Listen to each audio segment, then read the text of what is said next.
Welcome to Inspirational Transformational TV show. Amy Whitney here today with my very special guest, Micheal Teal, the Ancient One. Micheal has many titles. He's a poet, a freelance writer, a paranormal investigator. He's a cyber shaman, he's psychic. The list goes on and on. Now today, he shares with us many stories of his journey, I guess you would call it. He talks about his ADHD, about his depression. He speaks about his experience on the street. He touches on so many different facets of his journey, and his openness, his honesty, his what you see is what you get is so refreshing and so wonderful to be around. Micheal is a true blessing, and I know you're going to enjoy the show today. Micheal, welcome to the show today.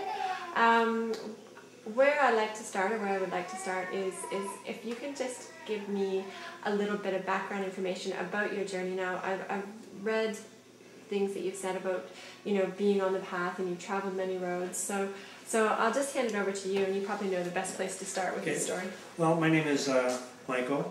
I'm a poet, psychic, spiritual consultant, paranormal researcher, cyber shaman. My spirit name, which I have tattooed on my left forearm, is the Ancient One with Heart of Buffalo, Journeys with Spirit of White Wolf. And that was gifted me by a Lakota medicine woman. That was the second time the Ancient One was gifted to me. The smaller one, the Ancient One, was gifted to me back in 1996 when I lived on the streets here in St. Catharines for about 4 months. I used to own a little New Age store in Fort Erie, and after a year of lots of prejudice and people throwing garbage on my doorstep and getting a bomb threat and everything, I kind of lost faith in people for a while, so I just left town with the clothes on my back at 38 with a little adventure to live on the streets. So I approach my spirit different than most people. I'm not one of those New Age used car salesmen you'll see on Oprah in the afternoon talking in a whisper about secrets. I'm more right in your face. I come to my spirit broken, battered, and bloody, and I like it that way. Life's a gravel road, and I'm a barefoot traveler. You want to know where I've been? Follow the bloody footprints. My mother was an alcoholic. I lived on the street. But at 52, I have a new home. I have a new baby. Whatever happens to us in life contributes to who we are, and I'm happy with who I am. So I have no problem with any of the struggles I've had. I have no regrets. Beautiful. So when you say you were born to a mother who's an alcoholic, and so your entire life was set up with lessons, really? Oh yeah. Well, my mother's one of 11, 9 girls, and I tell people out of the 11, probably 7 are alcoholics. I tell folks things don't run in my family; they stagger. Did you have an addiction problem? No, I don't smoke. I don't drink. I don't do drugs. I'm polar opposite. A lot of my cousins have gone through that, though. I'm so many dead people in my background. Yeah. I had a cousin who was 32 who, after unsuccessfully shooting heroin into his neck to kill himself, climbed to a roof of a hospital. His girlfriend drove him to the hospital. He climbs to the roof of the hospital, waits for his twin sister and the cops to get there, and then leaves to his death. At 13, I had a friend down the street who they found hanging from his garage. That was an accident. So I've seen a lot of suicide, I've seen a lot of death. A lot of people died very young when you have drugs and alcohol in your background. So I knew from an early age, it's like, I'm not going to be that. And is that what motivated you to start down, I'll call it the spiritual path? Was that the motivation? No, actually, that put me through it. I have a condition known as dysthymia. And dysthymia is a kind of depression. It's like a toothache you have your whole life. So it's just constant. It never goes away, but it fluctuates as far as intensity. Okay. So I've had that my whole life. The spiritual road was because I went through my childhood in the 60s and my adolescence in the 70s. Okay. And that's part of the culture. I've always been a poet. I've always had a thing for words. So growing up with Bob Dylan and the protest movements and the idealism of the 60s. My idealistic nature has changed over the years, because when I was young I thought, well, I'm going to be the next big thing. I'm going to do something profound that will change the planet.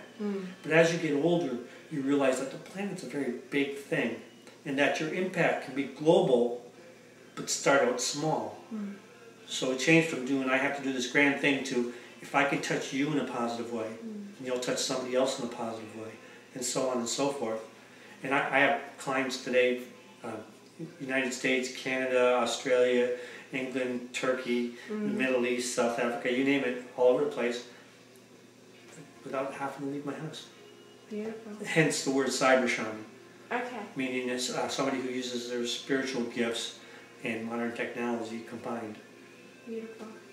And any formal training in medicine, like shamanistic medicine, etc.? It's interesting because I used to do the fairs and stuff, and there's people I know who have a New Age store, and they do workshops and stuff, and they were saying to me that they have this group of clients that come in that people who speak to them have to have credentials. Yes.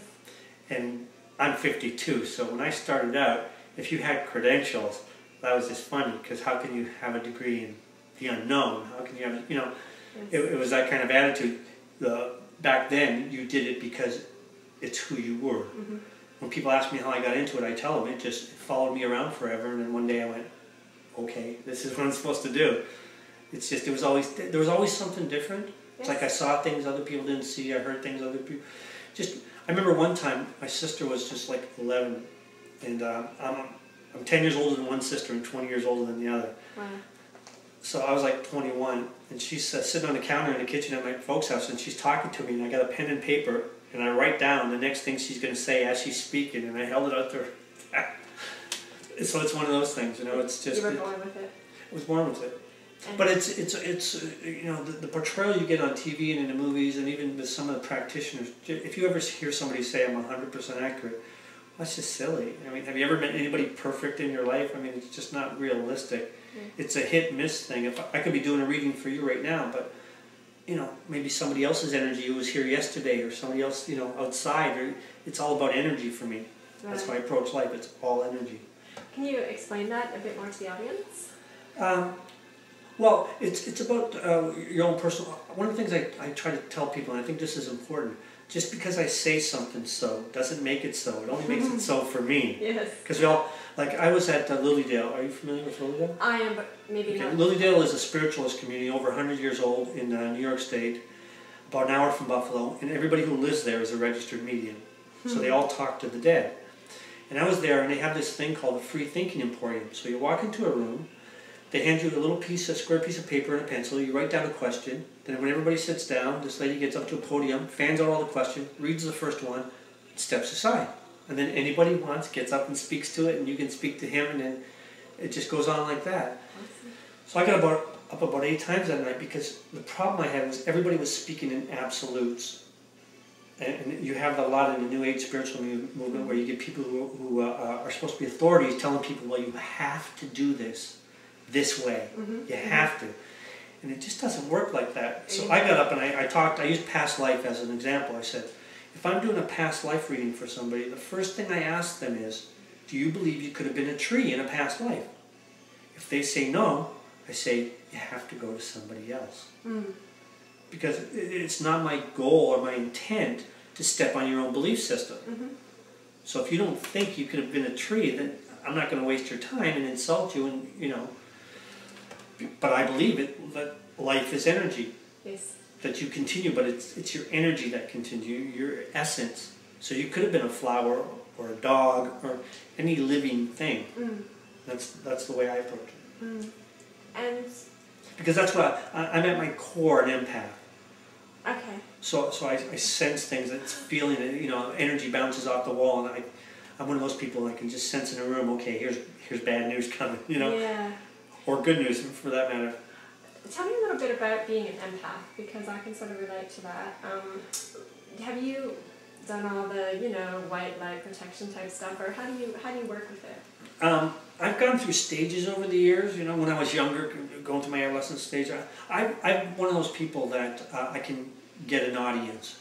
So I've been recruited over the years from everybody from born-again Christians to do laying on of hands to the Church of Satan. I've had everybody knock at my door because they thought, well, you know, this guy can bring people in, and I don't join groups, because for me it's always been spiritual. But in the early days I came to it very darkly. I came to it with a chip on my shoulder, and it's just like, you know, the store. I said I had a bomb threat. I mean, I get this call on the phone. Are you that bald-headed freak that walks his dog barefoot in the snow? I said, yes, that's me. So we're going to blow you up. And I said, well, it's 3 o'clock. I close at 5. You better hurry. So you have to either have a sense of humor or you walk around with a chip on your shoulder. Yes. But that's just who I am. That's the way, like I said, I carry myself differently than other practitioners. Yes. Yeah. One of the things I've always found interesting is that the two polar opposites of my personality, my very intense, very dark side, and my very smart aleck side, which comes from growing up around an alcoholic background. Yes. The smart ass side. Both sides, I've gotten the same response over the years. People would say, how can people take you seriously if you're joking around? And my response would be, well, if you're joking around, you're happy. Happiness should be part of spirituality. There should be humor in it. There should be fun in it. And as far as the dark side goes, well, you have to have balance and you have to be human. The problem we have is people deify their guru, so to speak, and then when their guru shows humanness, they just kick the chair out from under them. Well, you're going to have human feelings. You're a person first. You know, life happens. Like I said, I suffer from depression. I talk about it. I'm ADHD, extremely ADHD. I have nonverbal learning disability. I'm very intense, and the depression is debilitating at times. But I walk through it. You know, life for me is an education. When people ask me about enlightenment, I tell them my mountain has no peak, because for me it's the climb. Absolutely. You know, if I've got enlightenment, then I'm done. It's over. I've finished. You know, and you should never be finished, because there's always something to learn. And that's what I do. I love different cultures. I love different ideas. Even if it's something I don't believe in, you know, I at least want to know about it first. I'm not going to criticize something if I don't know anything about it. Interesting. Now, you've been on, it sounds like, definitely quite a journey. What's shocked you most in doing this discovery process on your journey? Shocked me most in general, or about myself? Or? Just what you've discovered, like, as you unfold and go down this path, about yourself or about society or about the world, whatever. What's been the biggest surprise to you? Well, for the world, for me, the biggest surprise is is in the 21st century, we still have so much hatred, so much misogyny and homophobia, so much holy wars. I mean, there's an oxymoron if there ever was one, you know. And it's hard to wrap your head around stuff like that. When you see people, Middle East is a good example. When people ask me, what do you think about the Middle East, you know, Palestine and Israel? My attitude is, once you blow up a bunch of innocent people and children, there is no right, there's only wrong. There's no side anymore. I don't care what you're fighting for. I don't care where the line in the sand is. Once you kill innocent people, nothing else is relevant.